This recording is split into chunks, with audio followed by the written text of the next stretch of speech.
Marry me instead of your useless boyfriend. Those words hit me harder than the truck that put me in this wheelchair 2 weeks ago. I stood there in the doorway of Velwin Media's downtown Tampa office, aluminum crutches under my arms, watching my fiancée Monica smile as her boss Kenneth held out a ring to her in front of their entire marketing team. My name's Thomas. I'm 32, and I've been building network infrastructure for small businesses across Florida for the past 8 years. 2 weeks ago, a delivery truck ran a red light and crushed 3 vertebrae in my lower back. The doctor said I'd walk again, but it would take months of physical therapy. Monica said she understood, said she'd be there for me. She wasn't there when I woke up from surgery, wasn't there for any of the follow-up appointments. Too busy with work, she said. Too many important projects at the marketing firm where she'd been climbing the ladder for the past 2 years, the same firm where I'd been paying her student loans, her car payment, her share of our expensive downtown apartment. Kenneth noticed me first. His smile widened when he saw the crutches. "Oh, look, the cripple's here to watch." A few people laughed. Monica's cheeks flushed, but she didn't say anything. Didn't tell him to stop. Didn't reject his proposal. Kenneth was just being dramatic. She'd probably tell me later. You know how he is at office parties. But this wasn't a party. This was a Tuesday afternoon meeting about quarterly goals. And Kenneth had decided to humiliate me in front of 24 people who'd been watching me fund Monica's lifestyle for months. They all knew I paid for the designer clothes she wore to work, the BMW in the parking garage, the gym membership she used every morning before coming home to our apartment that cost more than most people's salaries. I watched Kenneth slip a cheap costume ring onto Monica's finger while the marketing team applauded. She giggled and held her hand up to the light, admiring how it looked. For a moment, her eyes met mine across the room. She looked away first. I turned around and walked out. Nobody called after me. The elevator ride down to the parking garage felt longer than the 2 weeks I'd spent in the hospital, staring at the ceiling and wondering why the woman I planned to marry couldn't find time to visit me once. My phone buzzed with a text from Monica. "Don't be dramatic.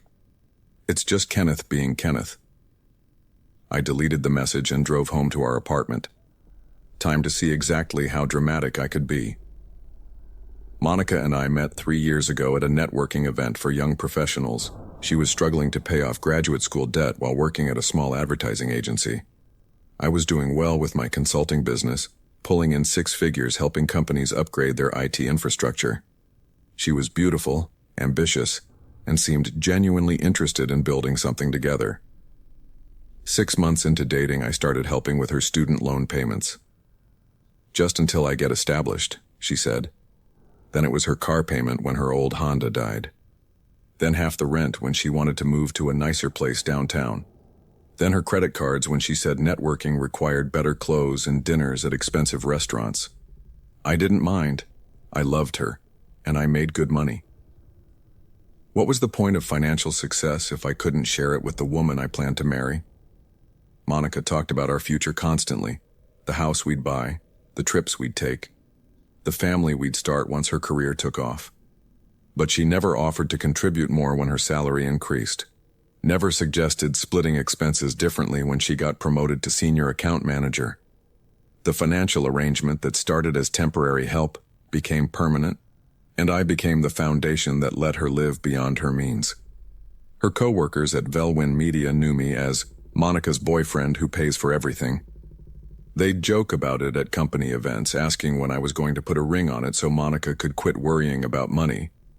I proposed last Christmas, thinking marriage would change the dynamic, make us real partners. Instead, it seemed to make Monica more comfortable taking my support for granted. Kenneth started making comments about Monica 6 months ago, little jokes about how she deserved a man who could really take care of her, how a marketing executive should be with someone who understood ambition. Monica laughed at his jokes, said he was harmless, just a middle-aged, divorced guy trying to feel important. I started noticing things during my hospital stay. Monica's Instagram posts showed her at expensive restaurants with coworkers, shopping trips she couldn't afford on her salary, gym selfies at our high-end fitness club, all while telling me she was too busy with work to visit. When I called the office looking for her, Kenneth would answer her phone. "Monica's in a very important meeting. he'd say. "I'll have her call you back." She rarely did. The warning signs were there. I just didn't want to see them. Monica was building a life that required my money but didn't include my presence. Kenneth was positioning himself as the successful alternative who could give her everything she wanted without the burden of loving someone who'd been temporarily broken. I'd been too trusting, too focused on recovery to see how quickly loyalty disappeared when it became inconvenient. The apartment felt different when I got home. Quieter. I sat on our expensive leather couch and looked around at everything my money had bought. The 75-inch television Monica insisted we needed for entertaining. The designer coffee table that cost more than most people's rent. The art on the walls that Monica chose because it matched her aesthetic vision for our life together. Our life. I was starting to understand there was no "our" anymore. Maybe there never had been. I opened my laptop and started going through bank statements. 2 years of financial records painted a clear picture. Monica's student loan payments, $1,800 a month. Her car payment, $650. Her half of the rent, $2,500. Credit card payments, anywhere from $800 to $1,500 monthly. Gym membership, phone bill, insurance premiums, clothes, dinners, vacations. I'd been supporting her entire lifestyle while she built her career and her relationship with Kenneth. My phone rang. Monica's name on the screen. "Thomas, where did you go? Everyone's asking about you. I came to surprise you. Congratulations on your engagement." "Don't be ridiculous. Kenneth was just joking around. You know how he gets when he's had a few drinks. It's 2 p.m. on a Tuesday." Silence. "Thomas, you're being paranoid. The accident messed with your head. You're not thinking clearly." The accident. Not your accident or what happened to you. Just the accident, like it was something abstract that occurred without affecting a real person she cared about. "You're right," I said. "I'm not thinking clearly, but I'm starting to." "What's that supposed to mean?" I hung up and called my bank, then my credit card companies, then my insurance agent. Monica had been an authorized user on everything for 2 years. Time to change that. By evening, I'd removed her access to my accounts, canceled the credit card she used, and transferred my direct deposit to a new bank. I packed her belongings into boxes and left them by the door. Then I called my lawyer. Monica came home around 9, probably after drinks with Kenneth and the marketing team. She saw the boxes and her face went pale. "Thomas, what is this?" "Your stuff. You'll need to find somewhere else to stay. You can't just kick me out. This is my home too. Check the lease, only my name's on it." She pulled out her phone, probably to call Kenneth. Then she tried her credit card to book a hotel room. I watched her face change as each transaction was declined. "Thomas, my cards aren't working." "I know." For the first time since I'd known her, Monica looked genuinely afraid. "We need to talk about this like adults," she said. I picked up my keys. "I've been supporting a child for 2 years. Time to let you grow up." Monica called 17 times the next morning. I was at physical therapy learning to walk without crutches when she finally left a voicemail. "Thomas, this is insane. My rent check bounced. My car payment was rejected. You can't just cut me off like this. Call me back right now." I finished my session and drove to my office. Running a one-man IT consulting business meant I could work from anywhere, but I needed to stay busy. Needed to focus on something other than how easily love could turn into financial manipulation. My phone buzzed with texts every few minutes. Monica, Kenneth, even some of Monica's coworkers I barely knew. Monica: "You're being vindictive and cruel." Kenneth: "This is pathetic. Monica deserves better than a bitter cripple." Jessica from Velwyn Media: "Monica's crying at work. Fix this." I blocked Kenneth's number and kept working. Around noon, Monica showed up at my office. She looked terrible, hair unwashed, makeup smeared, wearing the same clothes from yesterday. The BMW was gone. "They repossessed my car," she said, standing in my doorway like a ghost. "Your car, that I was paying for." Thomas, please. I know I hurt your feelings, but Kenneth's proposal meant nothing. It was just office politics, you have to understand. I understand perfectly. You accepted a proposal from another man while your fiancé watched on crutches. I didn't accept anything. I was caught off guard. You held out your hand for the ring. Monica's face crumpled. I panicked. Everyone was watching. Kenneth's my boss. I didn't know what to do. You could have said no. You could have mentioned that you're already engaged. It all happened so fast. I turned back to my computer.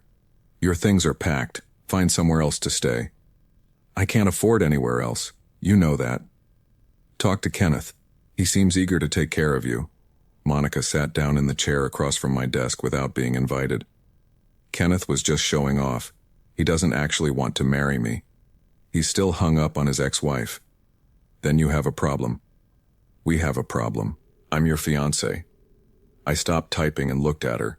Really looked at her. The expensive highlights in her hair that I'd paid for. The designer purse that cost more than most people's rent. The engagement ring I'd saved 6 months to buy, still on her finger next to Kenneth's cheap costume jewelry. Take off my ring. What? The engagement ring. Take it off. Thomas, you're scaring me. Good. You should be scared. You've been living above your means for 2 years and the bank just closed. Monica started crying. Real tears this time, not the crocodile tears she used when she wanted something. I love you. You know I love you. You love my credit cards. That's not fair. Neither is accepting another man's proposal. She pulled out her phone and showed me her bank account. $43.17. This is all I have left. My salary barely covers food and gas. Then maybe you shouldn't have been living like a millionaire on my dime. I thought we were building a life together. We were, until you decided Kenneth could build you a better one. Monica stood up, her face hardening. Fine. If you want to be petty and vindictive, go ahead. But don't think this makes you the victim. You used money to control me, and now you're using it to punish me. I used money to support someone I loved. There's a difference. I'll get a lawyer. Good luck affording one. She left without another word. Through my office window, I watched her walk to a bus stop. Monica had never taken public transportation in the 3 years I'd known her. She stood there for 20 minutes before a bus finally came. My phone rang. My lawyer. Thomas, I've been thinking about your situation. If Monica tries to claim common law marriage or financial abuse, we need to be prepared. What do you recommend? Document everything, all the payments you made on her behalf. Make it clear they were gifts, not obligations. I spent the rest of the afternoon printing bank statements and organizing receipts. 2 years of financial support. Over $100,000 in total. Money I'd given freely because I thought we were partners. Now I had documentation proving Monica had been living a lie. The call came at 2 a.m. Monica sobbing into the phone. Thomas, I'm at my sister's place in Clearwater. I had to take 3 buses to get here. Please, we need to talk. I sat up in bed. Our bed. The king-size mattress Monica insisted we needed because her back hurt on anything smaller. What do you want, Monica? I want to come home. You don't have a home here anymore. Thomas, I made a mistake. A stupid, terrible mistake, but we can fix this. We? I'll pay you back. Every penny. I'll get a second job. I'll do whatever it takes. I turned on the lamp and looked around the bedroom. Monica's side of the closet was empty now. Her jewelry box gone from the dresser. The expensive skincare products cleared out of the bathroom. The apartment felt bigger without her things cluttering every surface. Monica, do you know how much money I've given you over the past 2 years? I don't know exactly, but $107,000. I calculated it yesterday. Silence. That's more than twice your annual salary. You've been living like someone who makes $200,000 a year on a $50,000 income. The difference was me. I know you supported me. I'm grateful. You're not grateful. You're panicked because the money stopped. That's not fair. What's not fair is finding out my fiancé has been treating me like a bank account while flirting with her boss. I never flirted with Kenneth. Monica, I've been to your office events.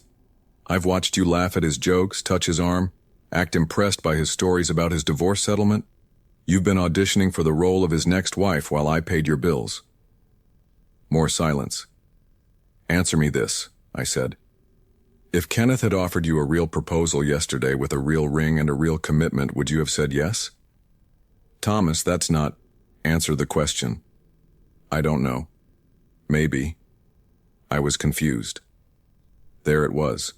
The truth I'd been avoiding for months. Monica had been keeping her options open, using my stability as a safety net while exploring whether Kenneth could offer her something better. Did you tell Kenneth about my accident? What do you mean? When I was in the hospital, did you tell him I might not walk again? The doctors said you'd recover. That's not what I asked. Another pause. Kenneth asked why I wasn't visiting you in the hospital. I told him the doctors weren't sure about your prognosis. And what did he say? Thomas, this isn't helping anything. What did Kenneth say when you told him I might be permanently disabled? He said I was young and shouldn't tie myself to someone who might be a burden. The words hit like a physical blow. And you agreed with him. I didn't agree with anything. I was scared and confused, and you were unconscious most of the time, and I didn't know what to do. You could have visited me. I couldn't handle seeing you like that. But you could handle shopping with my credit cards while I was lying in intensive care. I needed normal activities to cope. You needed my money to maintain your lifestyle while you figured out if I was worth keeping around. Monica started crying again. Thomas, please, I love you. I made mistakes, but we can work through this. No, we can't. You've shown me exactly who you are when things get difficult. You look for an exit strategy. Where am I supposed to go? That's not my problem anymore. I hung up and turned off my phone. Tomorrow I'd start building a life that didn't require anyone else's validation or presence. Monica could figure out how to survive on her actual income instead of mine. Kenneth showed up at my office 3 days later. I was expecting him. Monica had probably begged him to intervene, to smooth things over so her financial pipeline could resume. Thomas, we need to talk. I gestured to the chair Monica had occupied earlier that week. About what? About Monica. About this situation you've created. I've created. Kenneth leaned back in the chair, trying to project authority. At 52, he still wore his hair in the same style he'd probably had in college. Too much cologne, too white teeth, too obvious in his desperation to stay relevant. Monica's a valuable employee. This personal drama is affecting her work performance. And maybe you shouldn't have proposed to her in front of your entire staff. That was a joke. A moment of levity during a stressful quarter. Hilarious. Proposing to an engaged woman while her injured fiancé watches. Kenneth's jaw tightened. Monica told me about your arrangement. How you've been controlling her financially. Controlling her? Paying her bills, managing her expenses. That's financial abuse, Thomas. I opened my laptop and pulled up a folder I'd prepared. Financial abuse involves preventing someone from accessing their own money or making their own financial decisions. I never touched Monica's paychecks, never controlled her spending. I supplemented her income so she could live beyond her means. You cut off her credit cards without warning. I removed her from my credit cards. She's an adult with her own income. She can apply for her own credit. Her credit's terrible because you encouraged her to live above her means. I encouraged her to accept money she couldn't afford to pay back. Kenneth stood up and walked to my window, looking out at the parking lot. Monica's considering filing a complaint, financial abuse, emotional manipulation, vindictive behavior after a disability. Tell Monica to file whatever she wants. I have 2 years of documentation showing voluntary financial support. Gifts, not loans. She has no legal claim to my money. This isn't about legality. This is about doing the right thing. You mean continuing to fund her lifestyle so she can keep working for you without financial stress? Kenneth turned around. Monica deserves stability. Then marry her yourself. Oh wait, you were just joking. I could marry her. I've been thinking about it seriously. Perfect. Then you can take over her car payments and student loans. Monica shouldn't have to choose between financial security and love. She already chose. She chose financial security. Problem is, she chose wrong. Kenneth pulled out his phone and showed me a text message. Monica sent this yesterday. Kenneth, Thomas has made it impossible for me to survive. I need help. And I helped her. I gave her money for a hotel room and meals. I smiled. How much? That's not your business. How much have you given her so far? Kenneth hesitated. A few $100s. Monica's monthly expenses are over $6,000. A few hundred won't last her a week. I'm not going to support her entire lifestyle. But you expected me to? Kenneth sat back down, his confidence evaporating. That's different. You were her fiancé. And you proposed to her. That makes you what exactly? I was drunk. At 2 p.m. on a Tuesday? I was emotional. My divorce was finalized last month. I wasn't thinking clearly. So you used Monica as an ego boost, and now you're upset that your actions had consequences. Kenneth looked uncomfortable. I need Monica focused at work. This situation is destroying her productivity. Then fire her. I can't fire her for personal reasons. You can fire her for poor performance. Thomas, be reasonable. What do you want? I closed my laptop. I want Monica to learn that actions have consequences. I want you to understand that humiliating someone in front of their colleagues isn't just a joke, and I want both of you to leave me alone. Kenneth left without another word. The lawyer called on Friday morning with news I'd been expecting. Thomas, Monica filed for emergency financial support, claiming common law marriage and financial dependency. She's requesting continued support for basic living expenses. What's the timeline? Hearing scheduled for next Wednesday. Judge will review the evidence and determine if temporary support is warranted while the case proceeds. I spent the weekend preparing. Bank statements, receipts, text messages, emails.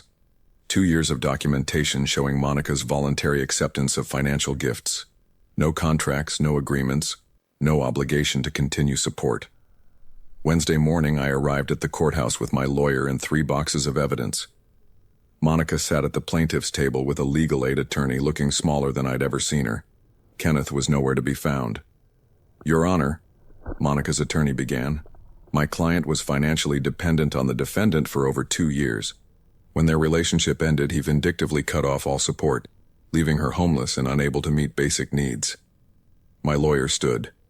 Your Honor, Mr. Thomas voluntarily provided financial assistance to Miss Monica as gifts during their relationship.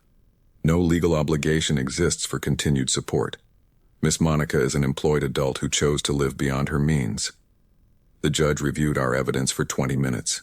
Bank statements showing Monica's income and expenses. Proof that I'd never prevented her from accessing her own money or making financial decisions. Text messages showing Monica's acceptance of gifts without any agreement for repayment. Miss Monica, the judge said, your salary is $52,000 annually. Can you explain why you're unable to support yourself on this income? Monica looked confused. Your Honor, that salary won't cover my current expenses. What expenses specifically? My apartment costs $2,500 a month. My car payment is $650. My student loans are $1,800 monthly. So your housing, transportation, and debt service total approximately $5,900 monthly? Yes, Your Honor. On a salary of $52,000 annually, you take home approximately $3,400 monthly after taxes. Monica's face went pale. I hadn't calculated it exactly like that. Miss Monica, you've been living on nearly twice your actual income. That's not financial dependency. That's financial irresponsibility. The judge dismissed Monica's case within minutes. No temporary support, no ongoing financial obligation, no legal recognition of common law marriage. Monica left the courthouse in tears, clutching a bus schedule. Kenneth called me that afternoon. Thomas, Monica came to my office crying. She's asking me to loan her money for rent. And? I can't afford to support her lifestyle any more than you could. I could afford it. I chose to stop. She's talking about filing complaints with Human Resources, claiming I created a hostile work environment. Did you? Silence. Kenneth, you proposed to an engaged woman in front of your entire staff while calling her fiancé useless and crippled. That's textbook harassment. It was a joke. Tell that to your HR department. Kenneth's voice turned desperate. What do you want me to do? Take responsibility for your actions. Monica's threatening to go to the media. Local news loves stories about workplace harassment and disabled victims. Then you'd better hope your company has good lawyers. I hung up and drove to physical therapy. 3 weeks post-accident, I was walking without crutches. The doctors said I'd make a full recovery within 6 months. Monica had abandoned me when she thought I might be permanently disabled. Now that I was healing, she wanted back into my life. 2 months later, I heard through mutual friends that Monica had moved back to Ohio with her parents. Kenneth had been demoted after an HR investigation found multiple instances of inappropriate behavior toward female employees. Velwyn Media settled out of court with 3 women who filed harassment complaints. Monica's attempts to rebuild financial independence failed when her actual salary couldn't support the lifestyle I'd been funding.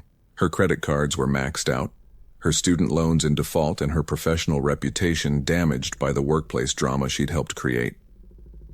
Kenneth faced professional consequences when the company learned about his pattern of targeting vulnerable employees, while his executive career suffered permanent damage from the harassment investigation that revealed his inappropriate behavior toward multiple women. Both discovered that actions have consequences, and that humiliating someone who genuinely cared revealed more about their character than mine. I signed the lease for my new apartment last week, choosing a place I could afford and navigate easily during recovery. Sometimes the best revenge is simply walking away from people who mistake kindness for weakness.